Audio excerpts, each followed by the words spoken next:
से घरे जिद करता रह तो सोते के जोरे अइला तो ठीक है कैला बाकी सुत जा भर पेट खा के अइला तो ठीक है कैला बाकी सुत जा भर पेट खा के अरे बुझला जानी चुम्मा दे दा का जानी चुम्मा दे दा काहे मुँह में सैनिटाइजर लगा के जानी चुम्मा दे दा मुँह में सैनिटाइजर लगा के। ओहो अरे दूर रहो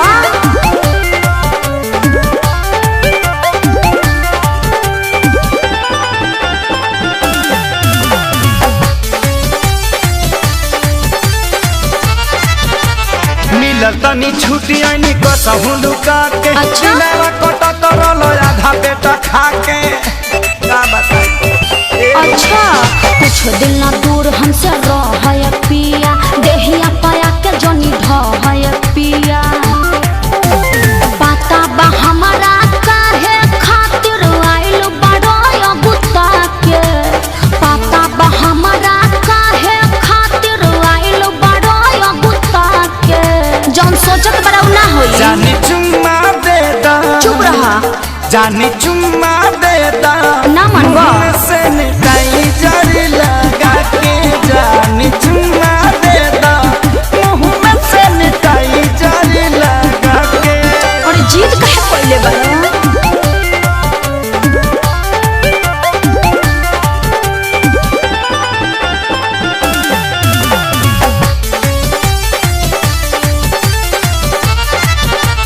जानी सारा कार जबी राखी स्कूल में 14 दिन रहे के पड़ी नियम और रूल में। हाँ तो घरहू में रूले में रह के पड़ी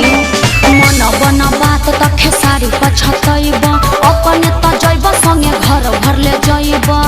समझ में आई पवन धनंजय सोनू विकास रहायो भी डरा के पवन धनंजय सोनू विकास रहायो भी डरा एगो चुम्मे के बात बना ना भगवा जानी चुम्मा दे दा फेर उहे बात धनी चुम्मा दे दा मुँह में सैनिटाइजर लगा के जानी चुम्मा दे दा मुँह में सैनिटाइजर लगा के। अइला लॉकडाउन में टाउन से घरे जिद करता रह तो सोते के जोरे अइला तो ठीक है कैला बाकी सुत जा भर पेट खा के अइला तो ठीक है कैला बाकी सुत जा भर पेट खा के अरे बुझला जानी चुम्मा दे दा का जानी चुम्मा दे दा काहे मुँह में सैनिटाइजर लगा के जानी चुम्मा दे दा मुँह में सैनिटाइजर लगा के। चुपचाप घर में बंद रहो ना तो मुखिया जी के फोन कर दे अभी टांग ले जाइए अरे बुझला जानी चुम्मा दे दा का जानी चुम्मा दे दा काहे मुँह में से